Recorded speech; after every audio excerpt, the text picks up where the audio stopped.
Hello, everybody. This is Antonio. Hello. I'm here again for the 7th Resilience Talk.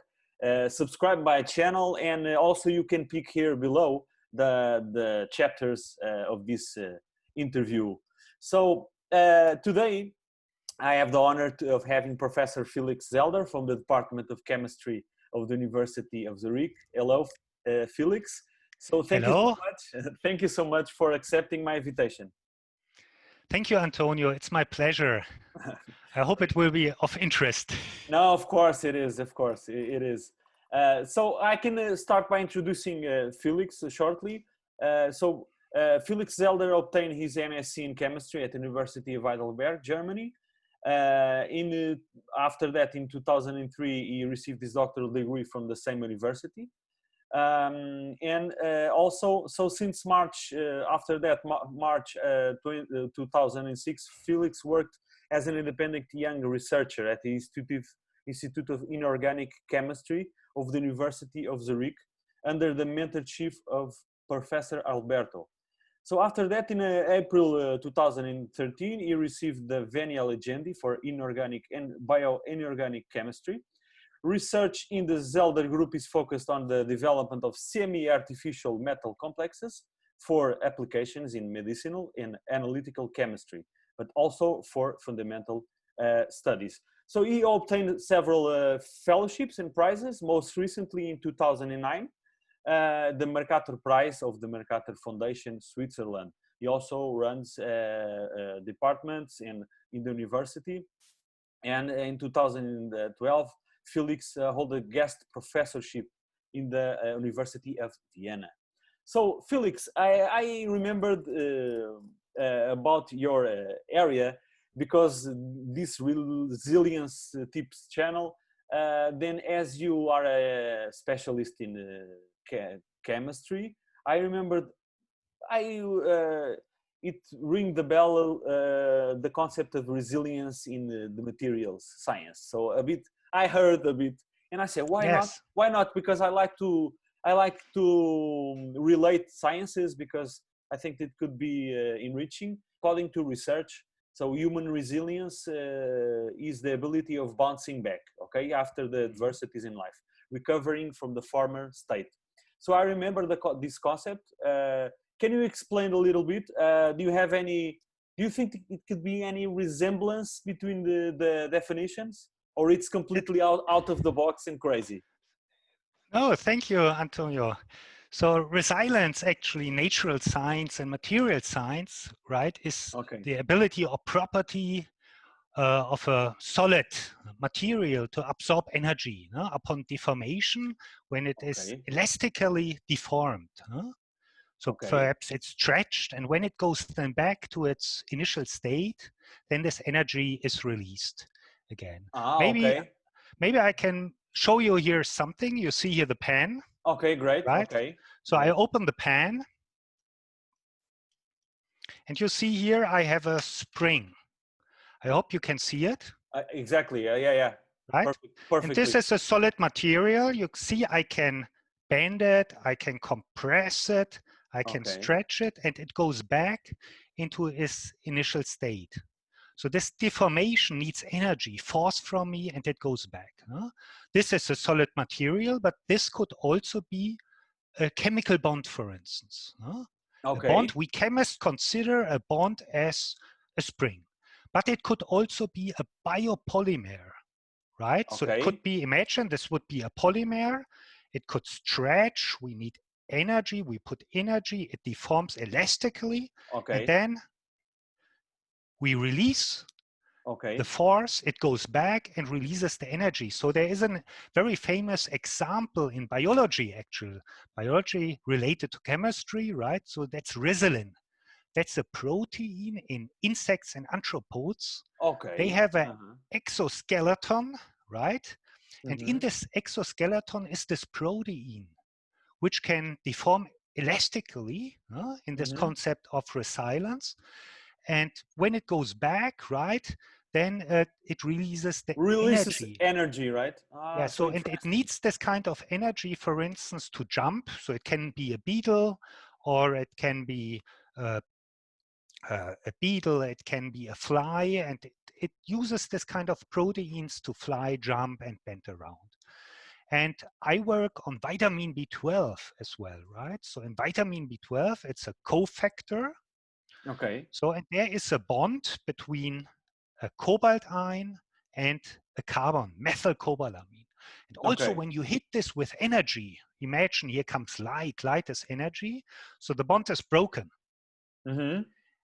And then when I put off the light, so it recombines, the energy is restored. So there are many, many examples. You saw here from the pen a useful stuff to use a device mechanically to a chemical bond to biology. So there are many examples. And I think what you asked about resemblance to our society, right? So we had this huge... Or more, no, more the resemblance about personal resilience, Yes. human, but also in groups. Yeah, you also have the So concept. I think, yeah, it's the same. So, I mean, if you had, let's say, if you were ill and some people recover, or if you had a, Exactly. let's say, a bad experience, some people can deal better. Also with normal stress at work, some people less. And I mean, we were all now as a society and as a group, university, exposed to a lot of stress, negative energy. This was this lockdown, and now we are trying to get back to a normal state here. Okay, so you can you see that also that release of energy when you return to the former state? For example, I'm Yes. trying. I know better the concept of human resilience. Yes. So what I'm now guessing is that in research you also have the concept of thriving. The thriving is when you come back to the former state, you come back even better and more prepared. Like for example, you remember the case of you have some when you broke a leg or an arm. You see that the bone, when it recovers, it stays even more prepared to the next problem. You sense that it could be a resemblance, but I don't know if it can relate a bit with this. No. Yeah, I think it can be related. So we, of course, we are in my group and in many groups here, we are experimentalists. Right, so we work in the laboratory, so we need to work. So during lockdown, all the research was halted. So this was, of course, a big problem. But then maybe you can ask yourself to use, let's say, computational science more. You can use more theoretical models and help to drive your science forward, for example. I mean, it's important to reflect in this period, maybe to re-ask your concepts, to reorganize yourself. So this is what we did. But of course, at the end, we have to go back and we have to work to get productive, right? I'm not a Wikipedia guy for everything, but for the areas I don't know, at least for concepts, like simple concepts. For example, if you correct me if I'm wrong, what they say here is what you are saying exactly. But I would like to ask you about this. So in material science, resilience is the ability of material to absorb energy when it is deformed and release that energy upon unloading. Proof resilience is defined as the maximum energy that can be absorbed up to the elastic limit without creating a permanent distortion. So this distortion it's supposed to exist, but sometimes not. Oh yeah, I think it's a question: how strong is your material? Exactly. Right. There are different materials, and at a certain point, any material will break. Also, I showed you here the spring, so I can deform it to a certain degree, no? But at a certain point, it will crack, no? And so if it is strong, it releases energy. If it is not strong, it is distorted. This is this. I know. I would say you can. Yeah, I mean, we deform something elastically, so it's a little bit more tricky, but of course you can make your material in a smart way that you can deform it very efficiently, so that you can stretch it hugely like a rubber or whatever, like a gel. And so we have there also some concepts how to design this.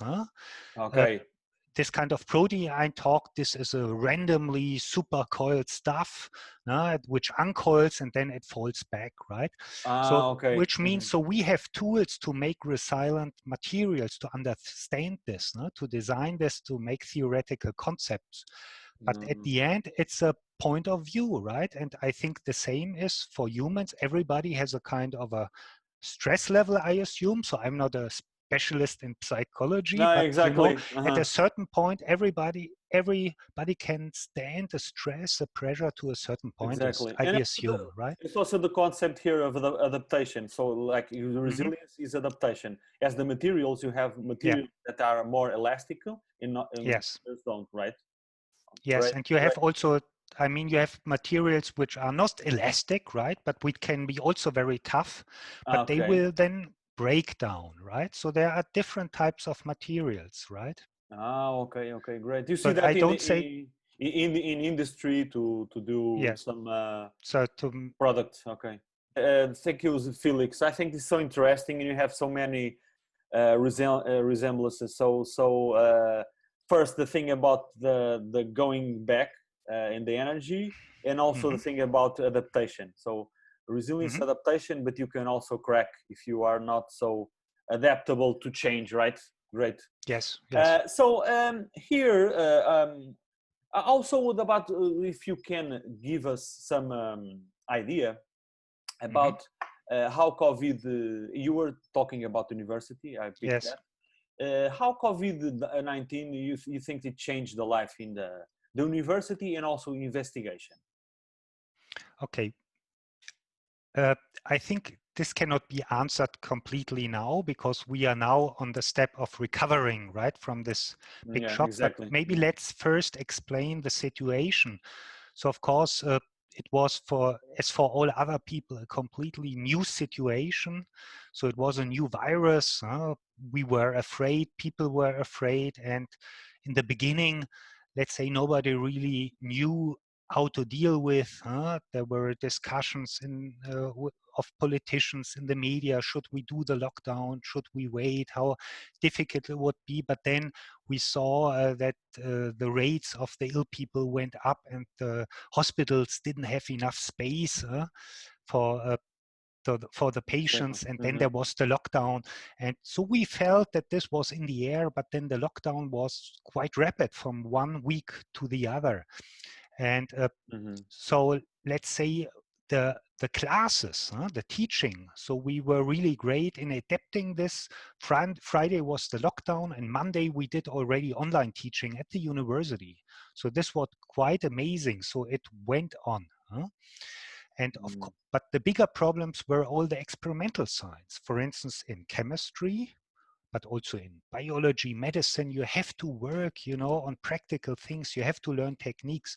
This you cannot learn only online, right? It's good if you see a video, but you have to train this kind of skills, right? This is more problematic, this kind of skills.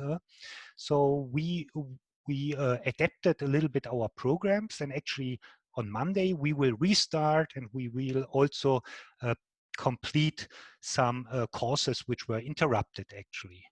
So at the end, it was a big shock for everybody, but we tried our best to cope with the situation. And I think also the students attended the classes and tried their best. So do you find new differences in the type of students this year? Yeah, let's see. So what I noticed in the beginning, right? For me, not yet. Okay. Not yet. Because we had this lockdown, then we had a kind of semester break, and now we have the restart. So we are all curious how this goes on. But what I can say is actually with all these online tools we are using now as well, right? So they are quite amazing, and most of the students, I have to admit, know this stuff better than me actually. Okay. All the technology, right? Yes, all the young people, you know, they have these tools. They use chats. They learn together in these groups, and so I think maybe Were it was born for with the that, right? professors more difficult than for the students, right? I understand. Okay. They were born right with these Yes. Yeah. technologies. Yeah. As I noticed first, Hmm. so as I noticed, you have in your investigation and research some practical implications that you study in industry. So how the chemical industry you see in Switzerland dealt with the pandemic? So I think for the industry, for our economy, it was in generally also a huge shock, right? Yeah, shock, yeah. There was a shutdown. So imagine the production of cars, for instance, stopped almost completely, and chemical industry produces a lot of chemicals for the car industry. Okay. So there was a stop, right? And so there were not enough orders from basic chemicals. And also, I mean, you have to look globally, you know, it's not only Switzerland, but in China was a lockdown, so many uh, now America and so on. So this had a huge impact actually. But we also have to see that some of these, I think I mentioned the car industry. So this kind of industry had actually also some problems already before, right? And then, uh, Really? yes. So I Okay, mean, so the sellings went a little bit down, and then came this add-on actually as a big shock, right? But okay. let's say other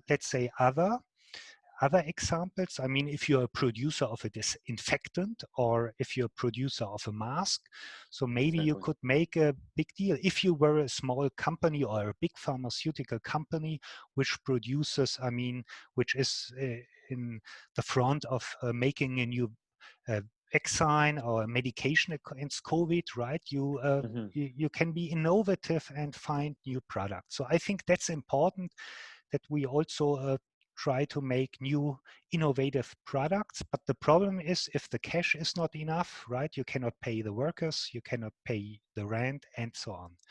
And I think Exactly. this is also then the task of the society, that you look that your innovative economy doesn't break down because of lack of cash flow. Exactly. Yeah. I previously I interviewed the CEO here of a Yeah. technology company, and he told the SMEs since this problem, the companies that were too leveraged in debt, they are not they Hmm. now have problems. But the people that have that liquidity and cash Yes. money, they at least for this troubled time they could manage a bit. Of Yes. course, as I sense you are saying, the car industry had to delay a little bit the production, right? Yes, so I not only to delay, so they stopped, and now Stop. imagine also it's not only, let's say, it's car industry, it's construction industry, as all you as a consumer, maybe everybody can reflect. So we Mhm. are not buying so much things anymore. So we Yeah, wait with our exactly. private investments. Maybe you think about buying a new car only in 2 years instead of right now, and you do not buy the newest other device you're interested, and all this is of course certainly not good for the economy. No, exactly, and even the pharmaceutical industry. I spoke with Yes. some professionals, and they said but you could have an idea of, okay, health industry, now you need health, so it's going well, but not exactly. Some products you have a lot of attention to COVID, right? And Yes. other areas are being a little bit forgot. You sense that also in hospitals, in N- healthcare. no, There I in cannot Switzerland. I cannot confirm this, right? Okay. So there were new programs for COVID. So they did some additional money they gave out, but until now I didn't notice that Hmm. there were somewhere savings, and I think this would not be a good strategy. But let's say we must see. So it's too early to state. Exactly. Huh? Exactly. Let's Yeah. look in 1 year how the things develop. Mm. It's too uncertain to give now final Yes, judgments about. yes, It's more managed our yes, daily, yes. and as you say, adapting. I think one of the good ways of understanding a concept is with examples, and also doing analogies. I think it's very interesting, and I think your science can give us some teachings about this concept we are now obsessing in these times, because we only speak about these issues, and I am one of the responsibles because I'm always speaking of this. But I think it's so interesting, and get to know so interesting also professionals to give us more light about this. So Felix, thank you so much again, and bye bye. Thank you, Antonio. It was a pleasure. Bye bye. Bye bye.